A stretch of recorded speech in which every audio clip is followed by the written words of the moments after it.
We are honored to have as our speaker an internationally known expert on the life and works of William Shakespeare, Dr. Gail Kern-Paster. Dr. Paster earned her PhD from Yale University.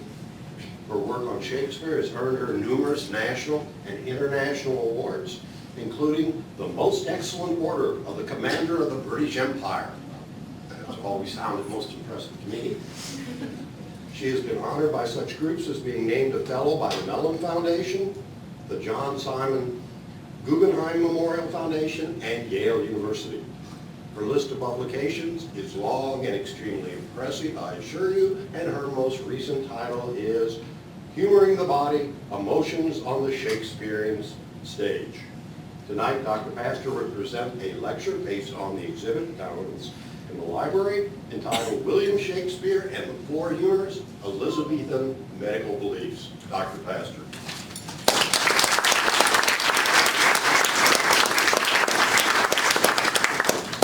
Thank you, John, so much for that lovely introduction, and I seem not to have very much room up here.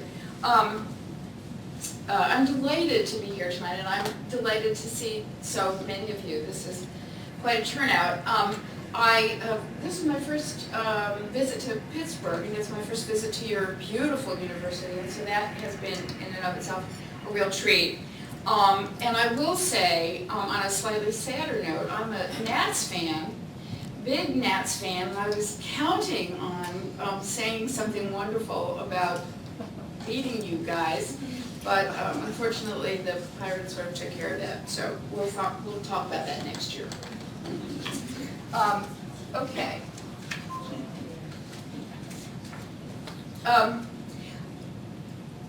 It was fun for me to see the exhibition again that I did in 2009 for the National Library of Medicine. I had a wonderful time working on that exhibition, and it's been traveling around, and now it's finally come here, and it was lovely to see it again, to get reacquainted with it.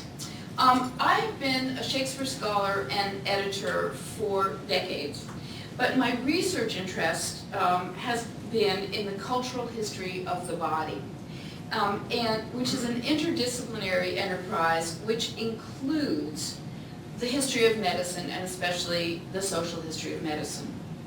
I came to have an even more specialized interest in the classical theory of the four humors, because the humors seemed to me, the more I thought about them, to be a key way of understanding the history of embodiment and the history of the embodied emotions in the drama of Shakespeare and his contemporaries in early modern England. I have found encouragement and inspiration for this work in the words of the brilliant historian of science at Harvard University, Shigehisa Kuriyama, who has written, quote, "The history of the body is a history of ways of inhabiting the world," unquote. And I would add to that sentence my own variation on it, which is, the history of the body is also a history of ways of being inhabited by the world. The humors are a huge part of that history of ways of inhabiting the world and of being inhabited by it. And this is what I want to focus on today, using the plays of Shakespeare, one in particular, as a point of entry into this large and fascinating subject. So what I want to do is begin by reminding you, or telling you, about the basics of humoral theory. So in the 2nd century, the physician Galen of Pergamon proposed the existence of four bodily humors: blood, which was the master humor; phlegm, choler, or otherwise known as yellow bile; and melancholy, otherwise known as black bile. And here, you'll see this at the exhibition if you haven't, but this is a diagram that was done beautifully by the National Library of Medicine, which gives you a sense of the whole picture of the world of the humors. Now, except for black bile or melancholy, which in fact does not exist at all, the other humors were real fluids. And the historian Nancy Ceresi has said they were real fluids, quote, to which largely hypothetical origins, sites, and functions were ascribed. The body's internal organs produced and sent these fluids out through the bloodstream, which is why the bloodstream is the master humor, to deliver the 4 qualities of hot, cold, moist, and dry to the body's parts, including the flesh and the brain. And here's another way this is another diagram of the world of the humors and the qualities. And here you see a better diagram of the qualities. Blood was hot and moist. Phlegm was cold and moist. Choler was hot and dry. Melancholy was cold and dry. These are the 4 qualities. It was the 4 qualities which were found throughout the natural order in various proportions. And it was the 4 qualities which determined the behavior of all things, animate and inanimate, animal, vegetable, or mineral. And it's the 4 qualities which are the key to finding the vocabulary of the 4 humors in Shakespeare and other texts of the early modern period, because it's rare to find explicit references to the 4 humors or the 4 qualities. But there is an enormous vocabulary of words denoting hot or cold actions, hot or cold thoughts, wet or dry thoughts. And when you find that language, it almost always signifies, it almost always matters. So if any of you were or are English or history majors, you'll remember how the 4 humors, the doctrine of the 4 humors, used to be referenced. It was with an explanation of the classical doctrine of these 4 humors as the basis for Elizabethan theories of fairly rigid personality types, an explanation that tended to emphasize how quaint and wrong and funny those folks in the Renaissance were. So there were sanguinics, cholerics, in this schema, phlegmatics, and melancholics. And you could tell those people by a myriad of traits, including physical and behavioral ones. The 4 temperaments became a staple for what we would call personality typologies in allegorical representations, a kind of Renaissance or early modern version of Myers-Briggs personality tests. And so here are some classical examples of the 4 complexions, or the 4 temperaments. And Lavater on the left and Lebrun on the right. And then here is one more, and this I'm sure you've all seen, this famous and wonderful allegorical representation of Durer's Melancholia. If I were, I'm not going to, but if I were going to give you a reading of this engraving, we could discover that all of these objects in the engraving ultimately represent melancholia, not only in the human figure, but also in all of the objects that are in this picture as well. But it's important to remember that the types were understood to be based in the natural world. Animals and vegetables had humors, and thus they participated in these typologies. There were melancholic animals, there were choleric animals. Landscapes gave evidence of the 4 qualities of hot, cold, wet, and dry. Plants had temperaments, they had degrees of temperaments that combined the 4 qualities in different proportions, and thus that became the basis for using them in healing. There were cooling plants, drying plants, warming plants, plants that encouraged retention of fluids or the purgation of fluids, and your decision about what herbal remedy to use depended upon what you wanted to do. If you wanted to heat the body, you would use a plant that warmed. If you wanted to cool the body, you would use a plant that had cooling properties. Lettuces, for example, salads, for example. Rhubarb. Rhubarb was what you needed if you wanted to get rid of something. You would use rhubarb in quantities. So what I want to show you now are some images from Henry Peacham in circa 1612. Here is Peacham's representation of melancholia. Here is choler,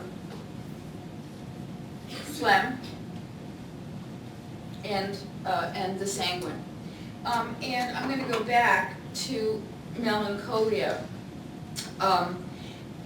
because it is not just the figure in this emblem that represents the melancholic temperament.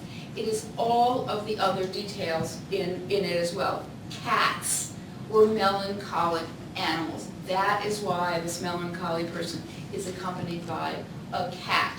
Owls, nocturnal creatures that make low, mournful ooh sounds, were melancholic animals. Owls were also, of course, associated with wisdom, and melancholic people, even though their temperament was famously thought to be the worst, they were also associated with scholarly accomplishment and with wisdom and genius. So the flip side of being a melancholic was that you might be quite miserable and constipated, but you were also bright. Typically, and again, here we have the man of choler. Who is his emblematic animal? The lion, right? The choleric lion, hot and dry landscape. So that it's all of the attributes, and it's not simply that the lion represents the choler of the choleric man. It is that the lion is itself a choleric animal and suggests something of the union or the place, again, of the body inhabiting and being inhabited by the world. And once again, here's the man of phlegm in this phlegmatic world. So this is a way of reading these emblems to show not only that it is a representation of the human temperament, but it's also a way of showing how the whole idea of the temperament really extends out into the natural world, because it is based in the natural world, and all of these things suggest the typology at work in nature. So the humors are, in other words, a window into early modern cosmological thought about human behavior and the environment, and human behavior in relation to the environment. The history of the body is a history of ways of inhabiting the world. And if you look carefully, you can find evidence of the presence of the humors even in the midst of texts and pictures that seem to be interested in depicting something else. So this is a picture that many of you will have seen. And if you're lucky enough to be in the National Gallery of London, you can see it in the flesh. It's huge and stunningly beautiful, but it's also very familiar in reproductions. It's a PowerPoint image of Hans Holbein's 1532 portrait known as The Ambassadors. This is a painting famously studied for the symbolic significance of the objects in the painting. And the anamorphic skull, that's that weird slash across the middle that slashes across the foreground. The only way that you can actually see the anamorphosis properly is to actually walk over to the right side of the painting and look down and across your shoulder, and the skull will right itself. It's very hard to do now because it's, first of all, because this is a slide, but even if you were at the National Gallery, it would be hard too, because it's really very hard to do. What we now know about this painting is that it was hung next to a doorway. And so what would happen would be, as you walked through the door, the painting would be to your left, and you would, if you looked at it, the skull would flash at you. The objects have been, represent the world of human knowledge, the music, math, cartography. They represent as well the world of Renaissance exploration. And of course, the skull is a reminder in the midst of all this celebration of human accomplishment of mortality and death. When I saw this painting at the National Gallery of London some years ago, when I wasn't even expecting to see it, I just sort of came upon it. And I, you know, it's so beautiful and so famous, and I looked at it, and all of a sudden I noticed something about the painting that I never remembered anybody talking about. So I went home and studied the literature, and sure enough, nobody had ever noticed this. But I, obsessed with the humors, noticed, in fact, that these two men have different complexions. Jean de Dinteville, the ambassador, gorgeously dressed courtier on the right, is conspicuously redder of face than the swarthy friend, the Bishop of Lavaur, Georges de Selve. Why would that be? Well, it stands to reason that this courtier, a man of action, in humoral terms, more sanguine, more choleric, warmer, more active, would have a pinker complexion than his clerical compatriot, Selve, whose brown skin tones are suggestive of scholarly melancholy. Look at how they are standing. Look at their clothes. Dinteville standing, rather like Henry VIII, in Holbein's famous portrait of Henry VIII, standing boldly, his clothes not only gorgeous, but themselves pink, and he is sort of spilling out of them. I mean, it's as if his clothes are sort of spilling out of their bodily container. Selve holding his robe to his chest, his arm down, not this aggressive akimbo posture. Well, he's got actually his one of his elbows is akimbo, but it's the elbow that's the hand that's holding his robe together. One of them is a sanguine, active man. The other is a melancholy, scholarly man, a man of containment.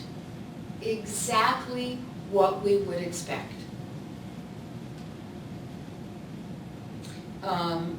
This is not a painting about the humors, but it is a painting that includes the humors as part of the portraiture of who these men are and what their place in the world and their different place in the world is.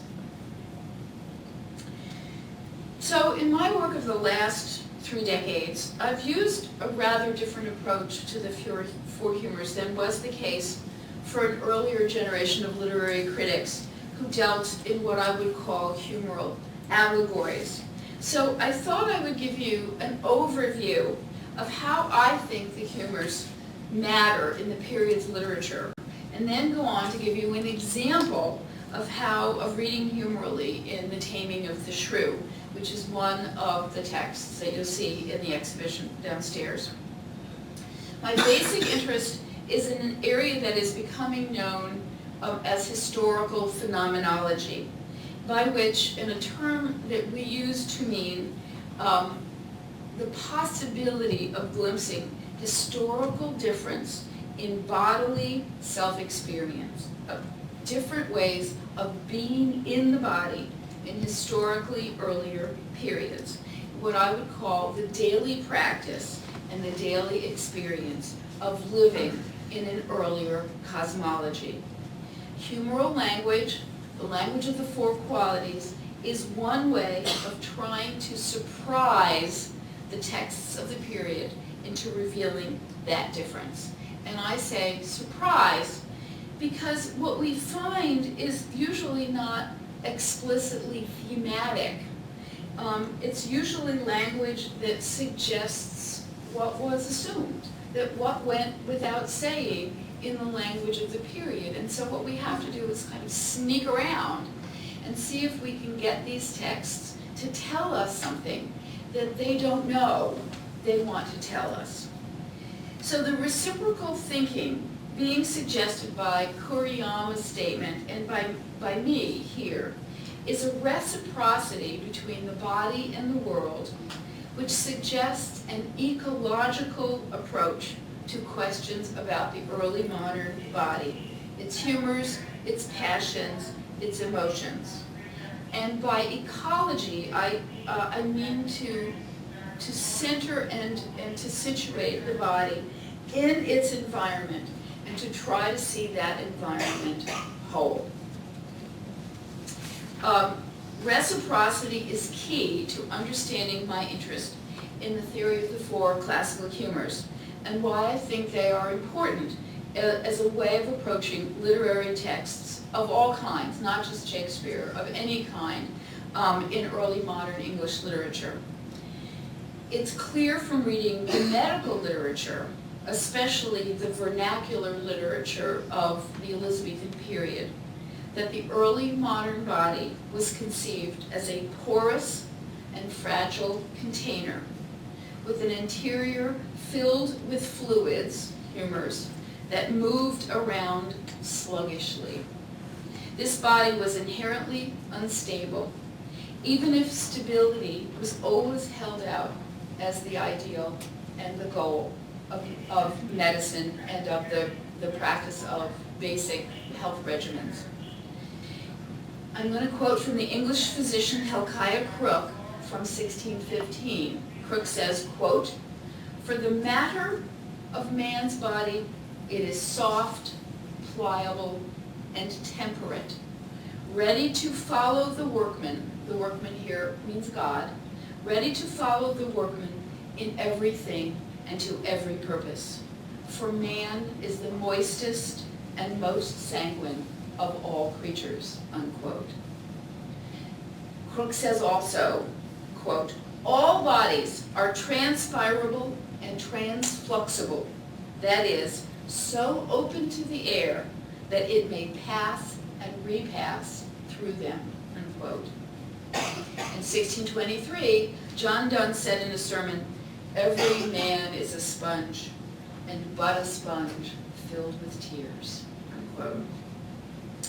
So, this humoral body is open to the world in a way that seems to me significantly different from our own more closed bodily envelopes.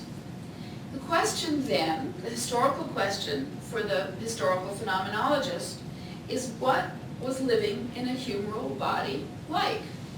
And how did the theory of the humors provide Shakespeare and his contemporaries with a discourse for representing the body and its emotions?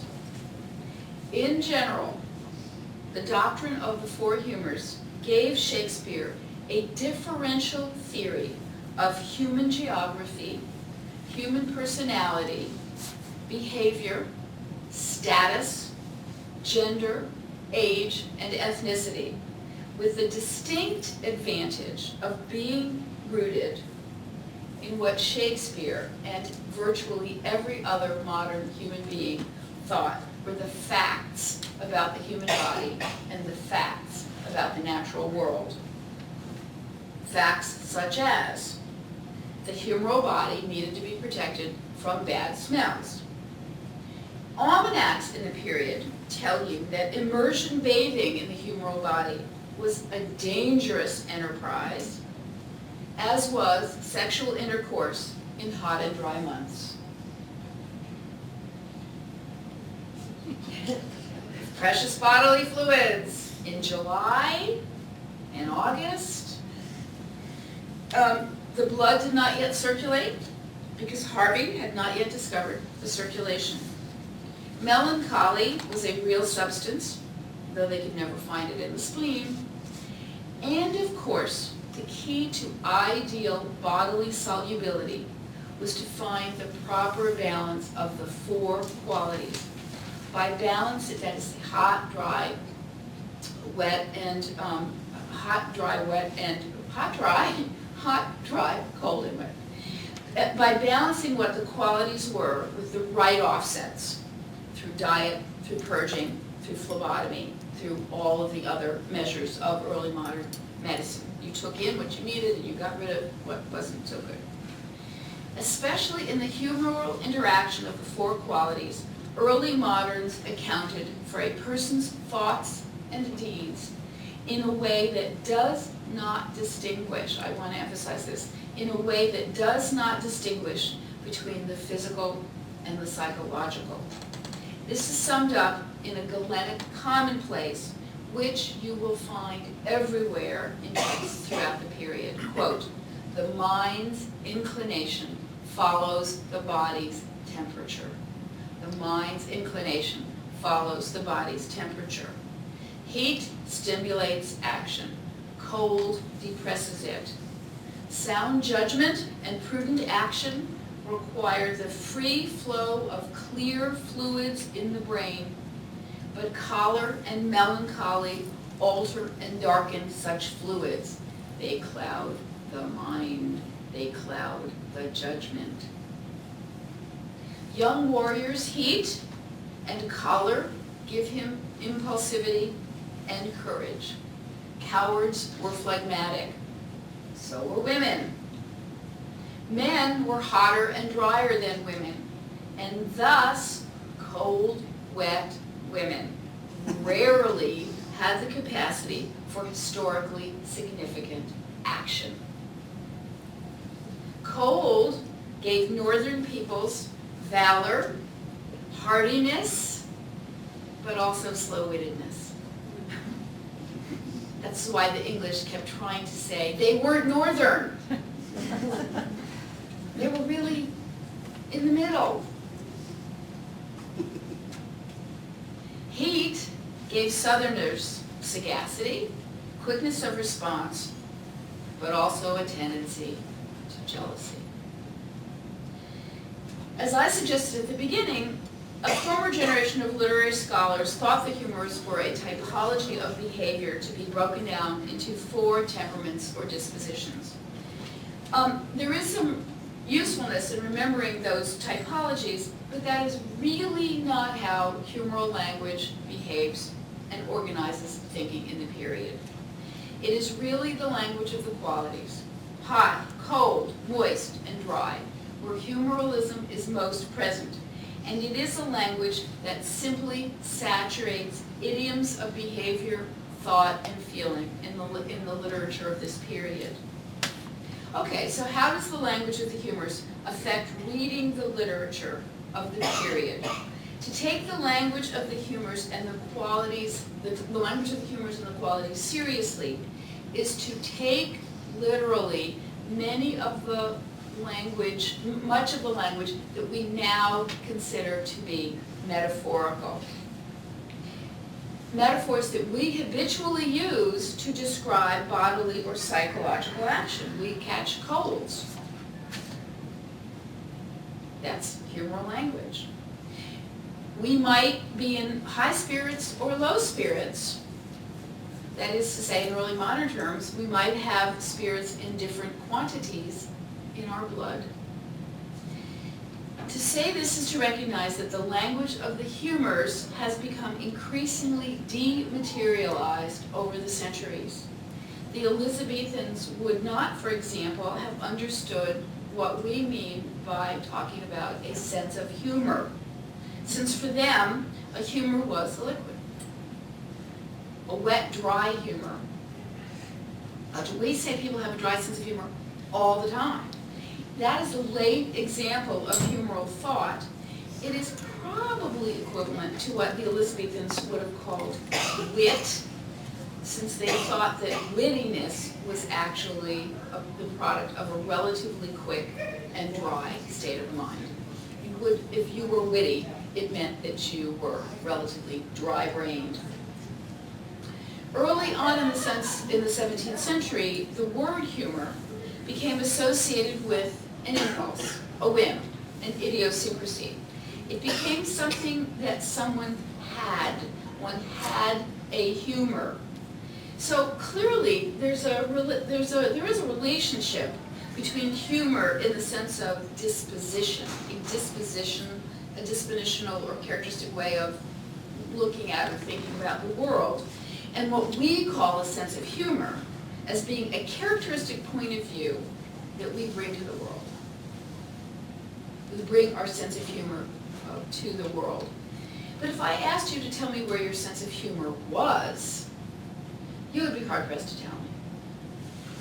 That would not be true for the Elizabethans. For the Elizabethans, the physical model underlying human psychology was a simple hydraulic system based on a clear localization of psychological function by organs or systems of organs. And I'm quoting here from Catherine Parr. And that is the psychological model. The psychological model is a hydraulic model in which moods were attached to organs and fluids and systems of organs. So rather than the term psychological, it is far more accurate, although clumsy, to use the term psychophysiological if we want to discuss the unity of mind and body in the period and the embodiment of the emotions. And I do use the word psychophysiological. I don't usually use it in talking out loud because it's so clunky, but I write about it all the time. As a social discourse, particularly for men, the humors become a way of claiming an emotional or social privilege based on something natural, unalterable, inalienable. The courtier or the gallant had a humor when he wanted his own desires to take precedence over somebody else's desires. You had a humor, and to have a humor becomes a way of asserting the primacy of your emotional needs over somebody else's. So that the cold, wet emotion of fear, for example, belonged naturally, properly to women, to children, to subordinates, and anger was the property of men, especially elite men. I call this having the humoral right of way. So finally, I want to give you an example of Shakespearean humoralism at work by talking finally about two of Shakespeare's most vivid humoral characters, Kate and Petruchio in The Taming of the Shrew.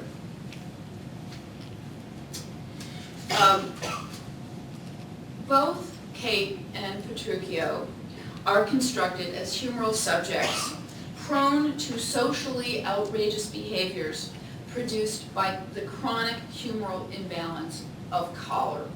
They have too much choler. Both are given to violence throughout the play. Both take enormous delight in crossing and contradicting everyone around them. The play establishes early on that Petruchio is, like Elizabethan gallants claiming their humors, someone who sets great store by his whims, and that his courting of Kate may seem like a whim, like an impulse that he is going to indulge. I have to find my book. Here it is. So at the very beginning of the play, after it's been established just how contrary and cursed she is, Petruchio comes along, and the locals try to suggest to him that he ought to woo her. And Petruchio says, "I will board her, though she chide as loud as thunder when clouds in autumn crack." Her name is Katharina Minoa, says Hortensio, renowned in Padua for her scolding tongue. Petruchio says, "I know her father, though I know not her, and he knew my deceased father well. I will not sleep, Hortensio, till I see her." Grumio who is Petruchio's servant, says, and Hortensio says, no, don't do that. Grumio, who's Petruchio's servant, says, I pray you, sir, to Hortensio, I pray you, sir, let him go while the humor lasts. On my word, and she knew him as well as I do, she would think scolding would do little good upon him. She may perhaps call him half a score knaves or so, why that's nothing. And he begin once, he'll rail in his rope tricks. I'll tell you what, sir, and she stand him but a little, that is, contradict him but a little. He will throw a figure in her face, and so disfigure her with it, that she shall have no more eyes to see withal than a cat. You know him not, sir. Okay, so that's Petruchio, and that is who he is. He is constructed as a humoral character. But Kate is constructed as a humoral character too. An angry woman characterized not by womanly phlegm, but by female choler, which makes her unmarriageable in Padua. She will not be ruled, she will not be courted. What I want to argue is that the play offers an endorsement of the choleric Kate's being tamed, having her choler modified, and assigns the choleric Petruchio the task of undertaking it as a demonstration of his own masculinization. The historian Lyndall Roper has argued that for a man, quote, what gave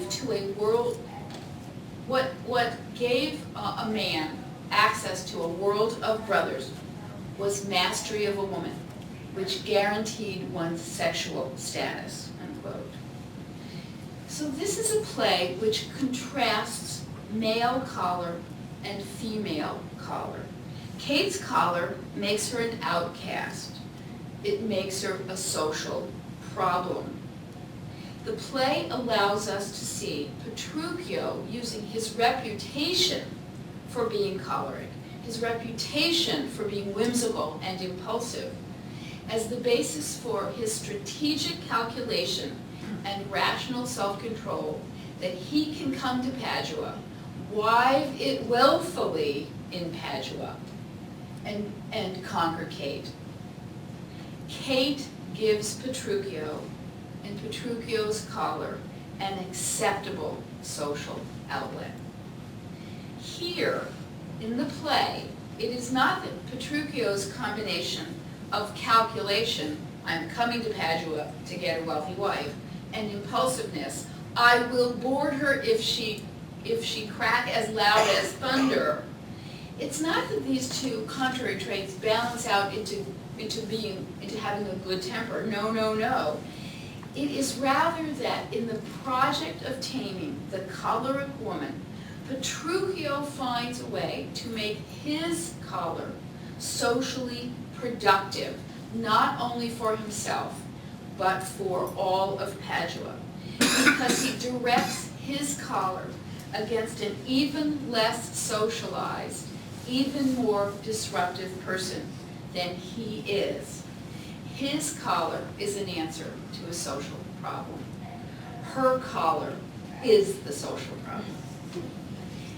The Taming of the Shrew is a clear demonstration of the gender asymmetry of humoralism, since only the choleric man could be tasked with taming the choleric woman, never the reverse. So, Kate offers Petruchio the opportunity not only to raise his social status by marrying an heiress, but also expending choler against a socially sanctioned target. Both protagonists undergo humoral transformation, but only one of these transformations is called a taming. When Petruchio takes Kate off to his country estate after their outrageous wedding, it is true, and I will admit, that Petruchio does himself undergo some of the deprivation that he imposes forcibly on her. For example, when food is brought in, he takes a look at it and says to his servants, "This won't do," and sends it out the door. And of course, she's starving. She hasn't been able to eat. And why does he send this meat back? He tells her, "Kate, it engendereth choler, planteth anger, and better toward that both of us should fast, since of ourselves are choleric," unquote. But this is not companionable dieting together. This is not the two of them sitting down and saying, "We're going to do without tonight." This is the difference between voluntary and involuntary fasting. There is no denying who is in control of this environment. Petruchio presents his taming as patient labor in the manipulation of Kate's environment. He must stay awake in order to keep her from sleeping. He must rail and brawl at her in order to make her realize her total and utter powerlessness. And he says to us, by way of apology, "He that knows better how to tame a shrew, now let him speak, 'tis charity to show." And in these lines, he acknowledges the possible obnoxiousness of his extreme methods and the sadistic thrust of the play's action to alter the inclination of her soul by lowering the temperature of her body. The mind's inclination follows the body's temperature. But as head of a household, Petruchio himself needs a store of choler in order to maintain dominion over his wife. So his taming of his wife becomes an example of the privilege of humoral power that men must claim. The power that princes must have in order to have sway over their subjects, the power that masters must have in order to have sway over their servants, the power that husbands must have in order to have sway over their wives. Petruchio cannot, will not return Kate to her father's house until she stops contradicting him, until she stops crossing him, until she relinquishes her independence of judgment, even to the point of denying the evidence of her senses. And so the climax, finally, of her taming, for those of you who do know the play, you'll recognize the scene, and for those of you who don't, it's a scene called the Sun and the Moon scene. And they're on a journey, and Petruchio says, "Look, there's the moon," and Kate says, "Well, no, it's not. It's the sun." And he says, "You're still crossing me," until finally, she says to him, "What you will have it named, even that it is, and so it shall be for Catherine." What you will have it named, even that it is. It will be my reality. So it shall be for Catherine. What we see here at this moment in the taming of the shrew is that Petruchio so thoroughly controls his wife's environment that he puts himself into the place of nature for her. What you will have it named, she says, so it shall be. He becomes her reality. It is as if he puts her body into the world and the world into her body himself. For Shakespeare and his audience, watching The Tamed Kate apparently was humoral comedy. For Kate, having lost her right to humoral self-determination, the result seems to me tragicomic. What I want to suggest is that in The Taming of the Shrew and in other texts in this period, in this broadest application, The theory of the four humors is not a theory of personality at all. It is a discourse of nature, and it is a discourse of nature and the place of the human body within the natural world. The humors bring the natural world into the body, and they extend the body out into the natural world.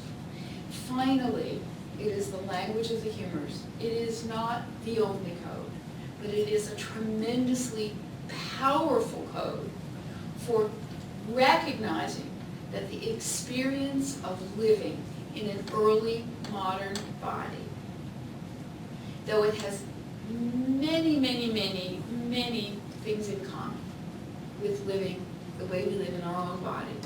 And I am not suggesting that Elizabethan people didn't feel sadness and didn't feel anger and didn't feel hope and didn't feel joy. Of course they did.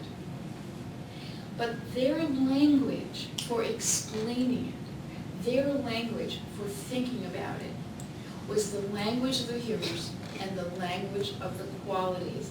And if we want to get a glimpse of what their world looked like to them, I think there's no better place to look than in the language of the four humors.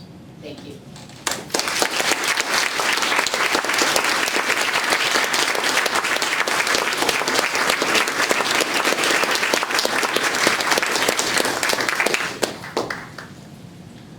Questions? Questions, happy to take them. I will even defend, if anybody has a deep-seated affection for the Taming of the Shrew, I'm happy to defend my reading. Yes, yes, Stuart. Yeah, I found your reading very interesting, but can you take it a step further and address the banquet scene where Katerina takes what she's just learned and uses it to overmaster the other women? I think I would go to a slightly different place, or to sort of step back from that scene and say, what do we know about, particularly about the literary representation of wives? And one of the, and I write about this in my book, and that is that take for example take as an example Desdemona. Okay, Desdemona, her father tells the Senate, okay, is quiet as a maiden still. Doesn't want to be courted, doesn't want to be seen. I mean, she's very demure. We don't see this Desdemona. We see a married Desdemona. And this married Desdemona is a woman who is bold enough to stand in front of the Senate of Venice and say, I want to go to Cyprus in order to live with my husband and to have the rights of marriage for which I married him. The moment they get to Cyprus, what does she do? She starts to nag Othello unmercifully about Cassio. When are you going to reinstate Cassio? When are you going to see him? When are you going to see him? When are you going to see him? What is she being? She is being an Elizabethan wife. In As You Like It, when Rosalind, in the guise of Ganymede, is telling Orlando, are you really sure you want to get married? Are you really sure you want to get married to Rosalind? Because what is she going to be like when she's married? You are never going to take her without an answer unless you take her without a tongue. I mean, that's what she tells them. You'll never take me without an answer unless you take me without a tongue. And by the way, if you go looking for me, look in your neighbor's bed, right? I mean, she threatens him with all sorts of, with power. Okay, so where am I going with this? Where I am going is that it seems to me that, and again, we're back in the language of the humors, okay? So these maidens, these maidenly figures are cold, phlegmatic, inactive. They are particularly so, and Burton tells us this in The Anatomy of Melancholy. The more elite you are, the less you have to do, the less work you have to do, okay? Because work heats you up. It makes you more active.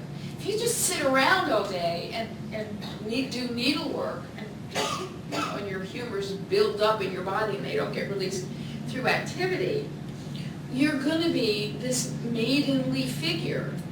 But when you get married and have, regular sexual intercourse, it heats your body up and gives you more warmth and more activity and more social power just when you need it as a wife. Why? Because you have servants, you have duties, you have a life in the community. This notion is, the notion that I read is that women undergo this natural sort of transformation from their virgin status to their married status, and in doing so become much more outgoing, much more talkative, much more vocal. Well, Petruchio doesn't want Kate to be more of that. He wants her to be less of that. So he's got, she's an outlier in this whole theory, right? So he's in order to make her tolerable from this, in terms of this gender ideology, in order to make her a tolerable wife, this is a very long answer, I'm so sorry, he's going to have to bring her down, right? Well, what about Bianca? Well, Bianca's been waiting I would say Bianca's been waiting her turn to start exercising her power. You could say that she's been waiting all along, but there's this sort of trajectory, so that's kind of how I read the situation, right? Does that make sense? Yes. Oh, Marianne. I'd like to think about the similarity between Petruchio, as you described him, and Prospero, because that's another case where you have a man who is calculating, and on the other hand, sometimes he's very, very tolerant. But what's more complicated is that he's set up a situation bringing his daughter together with Ferdinand, which he wants them to get married, but he pretends that he doesn't. So he wants his daughter to disobey him, which is kind of interesting. Yes, it is. Yeah, it is. Say about that? Well, I would say the thing that there are a couple of Prosperos, right? And one of the Prosperos is Prospero, for whom I don't have a lot of affection. One of the Prosperos has, if let's assume that Prospero, can be defined in choleric terms. I haven't honestly looked in the language of the Tempest for the four qualities, but put case, okay. Where does he need choler? He needs choler to control Caliban, right? So that's his servant. He also needs choler also to control Ariel, whom he's constantly threatening with punishment. In other words, Prospero's ability to rule, okay, is not in doubt on this island at all. So you could say that his activity finds an outlet in the social sway that he needs to exercise over Caliban and the discipline he needs to constantly impose on Caliban in order to sexually discipline and punish him, and Ariel. And the other thing about Prospero, of course, is that there's a sphere in which he has been completely inactive because he has been unable to take action against his enemies for all these years, waiting for them to get close enough to his island so he can cause the storm and reel them in. And I think that the real issue for Prospero at that moment is controlling his anger, right? Controlling his vengefulness and finding in himself. What does Ariel say? If I were human, says Ariel, I would pity them. What has been Prospero been doing? He's been punishing them with everything he can think of to punish them with in their experience of the island. And and Ariel says, I would have that softness. Prospero has to find in himself pity. And it's not easy for him to do that, because I don't think that's his, I think it's very hard for him to find pity in gentleness, softness. The quality of mercy is not strained. It's Paula said, the gentle rain upon the place beneath, right? You have to have, I mean, that is a literal description, sort of a literal description. I mean, it's a metaphorical description of what literally was thought to be, right? You have to have a soft enough heart to be able to experience pity. If it's too hard, pity's not going to get to you. I think I've used up my time. Thank you.